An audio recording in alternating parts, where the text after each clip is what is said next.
বাইরে পড়ছে টিপ টিপ করে বৃষ্টি, আর এইদিকে জ্যান্ত লাফাচ্ছে হচ্ছে মাছ, সাথে প্রেসারের সিটি আর সুন্দর একটা পুকুর পাড়, ক্ষেত থেকে তুলে আনা টাটকা শাক। এই ঠান্ডা ঠান্ডা প্রকৃতির মধ্যেই নিজেকে যেন হারিয়ে ফেলছি, জানো তো।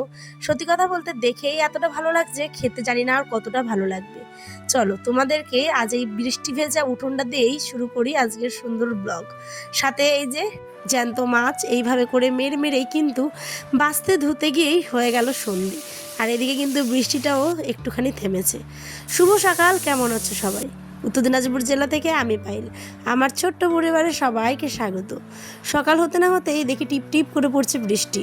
ঘুমটা বেশ ভালোই লেগেছিল, কিন্তু ওই যে বেরোবে হচ্ছে আমার হাজব্যান্ড খেয়ে দে, তাই ভাবলাম চলো উঠে পড়ি আর সুন্দর প্রকৃতির সাথে আজকের ব্লগটাও শুরু করি। ঘুম থেকে উঠেই বর্মাকে দেখি মুড়ি খাই। বৃষ্টির দিনে কেউ নিজের শান্তি মতো করে ঘুমায়, কেউ আবার ছুটে বেড়ায় নিজের ধান্দাতে, তাই না, সংসার চালানোর তাগিদে। আর কেউ আবার বেশ আরাম করে খাচ্ছে মুড়ি। আজকের ওয়েদারটা বিশেষ ভালো, ঠান্ডা ঠান্ডা দিন, আমরা সকলে মিলে বেশ এনজয় করছি। কিন্তু গ্রামের দিকে না বৃষ্টিটাই বরাবরই একটু বেশিই হয়, তাই তো ছেলেকে সাথে নিয়ে যাচ্ছি খেতে টাটকা শাক তুলতে। রকমের শাক কিন্তু লাগাই, যেগুলো হাটে বাজারে বিক্রি হয়, ঠিক আছে। তো দেখো ওদেরই বাড়ি, মানে যাচ্ছি এখন যেখানে আমি ভিডিও আপলোড করতে যাই, ওই যে ওখানে বাড়িটা গিয়ে দেখা হচ্ছে, পেলে নিব না পেলে নাই। আয় আসো, দৌড়াবে না, চলো সাইড দিয়ে চলো, জল জল জল পড়বে, জল পড়বে, আস্তে আস্তে আস্তে। ছোটবেলায় নিশ্চয় আমি এরকম ছিলাম, তাই না, বলে হয়তো ছেলেটা এরকম হয়েছে। এই যে বৃষ্টির জল দেখলেই এত আনন্দ লাগে আমার, আমিও হয়তো ছোটবেলায় এরকম কাদামাটি নিয়ে দৌড়ে বেড়াতাম। আমার ছেলে বৃষ্টির জল দেখলেই জলটাকে টপকে গিয়ে পার হয়। চলো বেশি কথা আর বলবো না, চলে এসেছি ডাইরেক্ট একদম আমাদের দিদির বাড়িতে। এই দিদির বাড়িতেই কিন্তু সুন্দর একটা পুকুর আছে, এই যে খুব সুন্দর একটা পুকুর। আমারও ইচ্ছে আমি বাড়ির পিছনে এরকম একটা সুন্দর বড় পুকুর করব।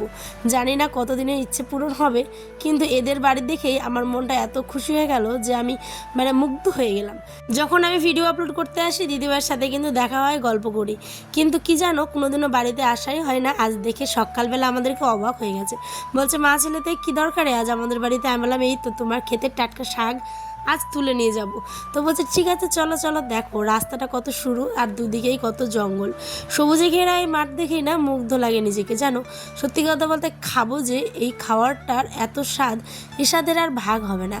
এখানে বড় বড় ইলেকট্রিক গাছগুলো আর সাথে হচ্ছে চিরামারার শাক, অনেক কিছু লাগিয়েছিল এই দিদি ভাইরা, কিন্তু এই শাকটাই এখন বেঁচে আছে।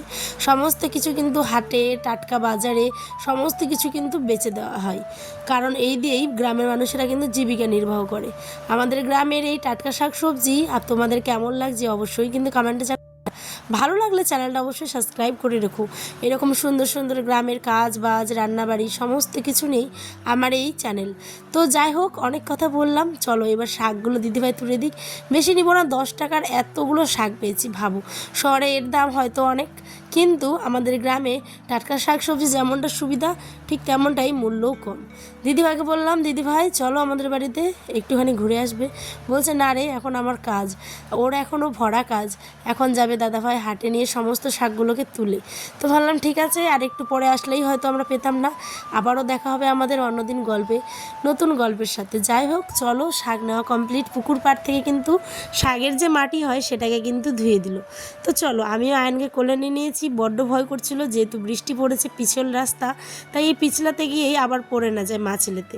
টাটকা কত দেখছো শাকগুলো, এই শাকগুলো দেখে তোমাদেরও নিশ্চয়ই খেতে ইচ্ছে করছে, তাই না? চলে আসবে বাড়িতে, আমাদের একদিন রান্না করে খাওয়াবো।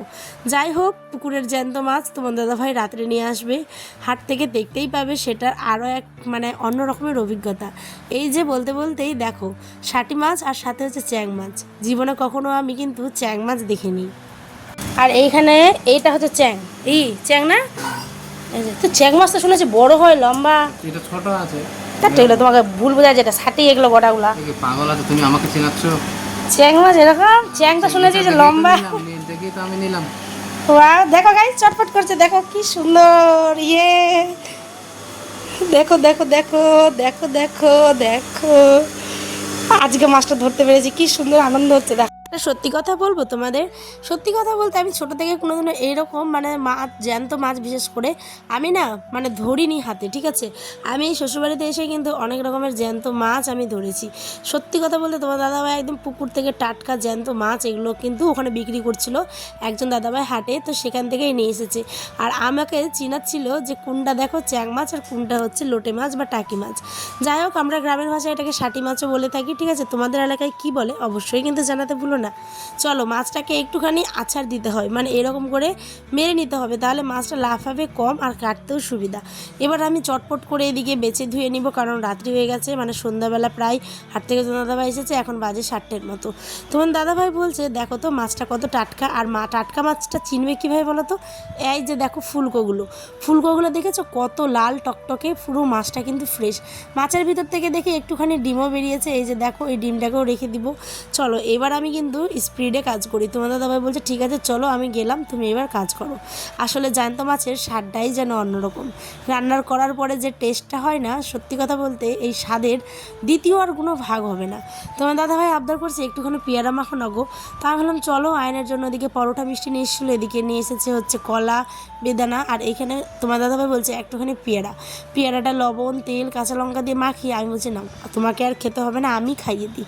দেখেছো কীভাবে খাচ্ছে, এদিকে বলছে ঝালটা হয়েছে খুব গো। আমি বলছি হবেই তো, কাঁচা লঙ্কা বলে কথা।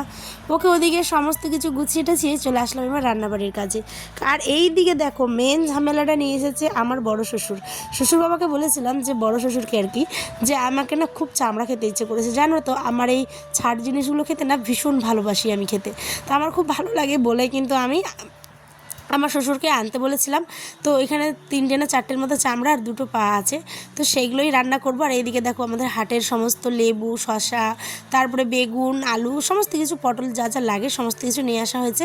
তো চলো, গরম প্রচণ্ড গো। আর আজকে কিন্তু আমি এখন মাছটাকে ভাজতে বসিয়ে দিই। টাটকা মাছ দেখেছো, প্রত্যেকটা মাছের ফুলকোগুলোই কিন্তু পুরো লাল টকটকে। তো গরম তেলের মধ্যে মাছগুলোকে এখন দিয়ে দিচ্ছি, ভাজা ভাজা হোক। আর এই দিকে আমি আবার কিন্তু এডিটিংয়েরও কাজ করছি। জানো যে রাধে সে চুলো বাঁধে, মানুষের কত কথাই না শুনি, কিন্তু তারপরেও নিজের ভালোবাসার জিনিসটাকে ঠিক সময় বের করে কিন্তু তুলে নিই। এদিকে মাছ ভাজতে ভাজতে 2টো রিলস কিন্তু আমি শ্যুট করছিলাম। যাই হোক, জীবনে যতদিন বেঁচে আছে ততদিন এইভাবেই কাজ করব। তো তোমাদের এই ব্লগটা কেমন লাগলো অবশ্যই জানাবে। এখন আমরা খাবো রুটি আর আয়ন খাবে ভাত, স্যালাড মাছ এই সমস্ত কিছু নিয়ে আজকে আমাদের ছোট্ট আয়োজন। তোমাদের এই 7 মিনিটের ব্লগটা কেমন লাগলো অবশ্যই কিন্তু জানাবে। কেমন তোমার দাদাভাই খেয়ে তো দেখো বলেছে অসাম হয়েছে, আর এটাই আমার সারাদিনের ক্লান্তিটাকে কিন্তু দূর করে দেয়। তোমাদের আজ কী খাওয়া হলো ডিনারে অবশ্যই কমেন্টে জানিও। নেক্সট টাইম দেখা হবে অন্য কোনো আরেকটি নতুন ব্লগে। টাটা।